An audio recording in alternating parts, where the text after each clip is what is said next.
5. júla v roku 1805 sa narodil Robert Fitzroy, anglický moreplavec a meteorológ. V roku 1860 až 1861 začal v Londýne dokonca vydávať pravidelné predpovede počasia s výstrahami. No a výstrahy pre horúčavy máme pre vás aj v dnešnej predpovedi počasia, pri ktorej vás vítam. Dobrý večer.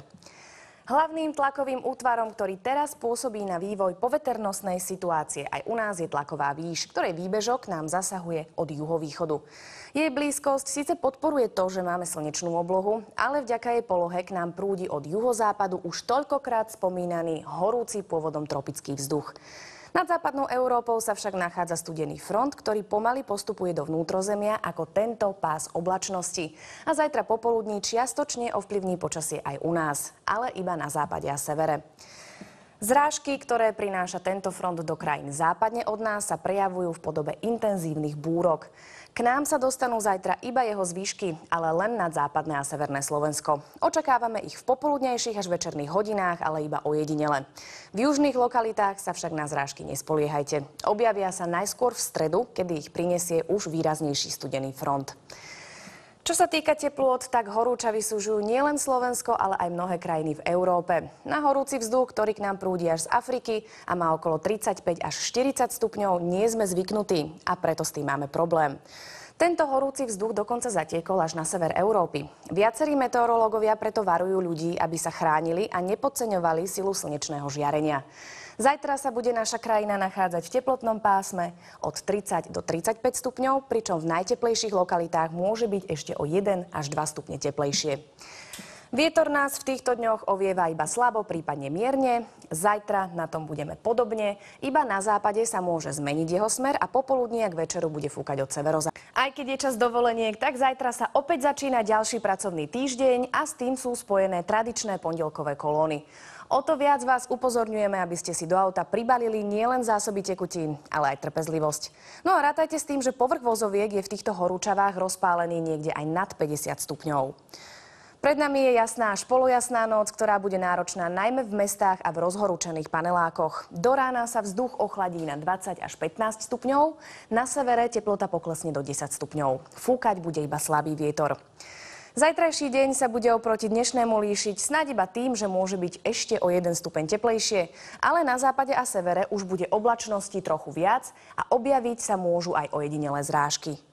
Na západe Slovenska sa ďalší pracovný týždeň začne s malou oblačnosťou, tá sa však postupne od západu zväčší a popoludní a k večeru sa môžu ojedinele skôr v Trenčianskom kraji vyskytnúť prehánky alebo búrky. Teplota však bude naďalej vysoká, tak to nepodceňujte. Vystúpi na 32 až 37 stupňov. Smer vetra sa popoludní zmení na severozápadný, ale fúkať bude iba slabo až mierne. Iba pri búrkach môže prechodne zosilnieť. V Žilinskom kraji bude zajtra tiež spočiatku iba malá oblačnosť. Popoludní sa však začne zväčšovať a môžu sa tu vytvoriť podmienky pre výskyt prehánok alebo ojedinelých búrok. Teplota v tejto časti vystúpi na 29 až 31 stupňov. V Banskobystrickom kraji sa pravdepodobne zrážok nedočkáte. Počasie tu má byť jasné až polooblačné s teplotou do 36 stupňov a vietor vás bude ovievať iba slabo.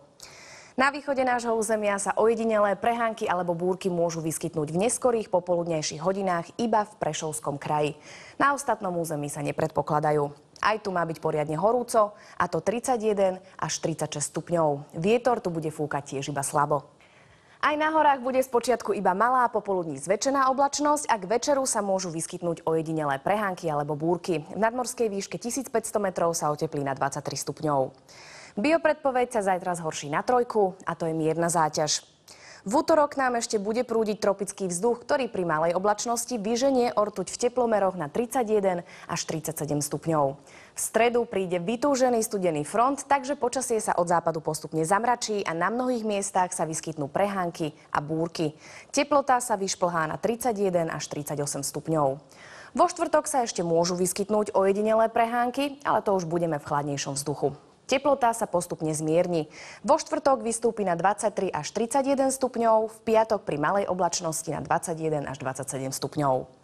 Na Kanárskych ostrovoch sa zajtra oteplí na 31 stupňov a teplota vody sa výraznejšie nemení a dosahuje 23 stupňov.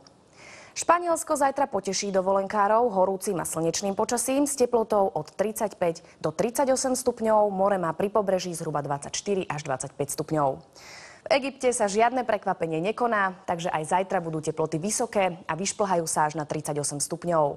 Červené more je zohriaté na 27 až 28 stupňov.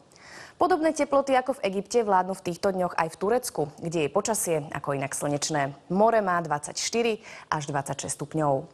Na severe Chorvátska sa zajtra môžu vyskytnúť lokálne prehánky, ale na ostatnom území bude obloha prevažne jasná. Teplota vystúpi na 30 až 35 stupňov. Jadranské more hlási 24 až 25 stupňov. Pekné slnečné počasie očakávame zajtra aj na Kube, kde sa bude teplota pohybovať okolo 34 stupňov a voda dosahuje zhruba 29 až 30 stupňov.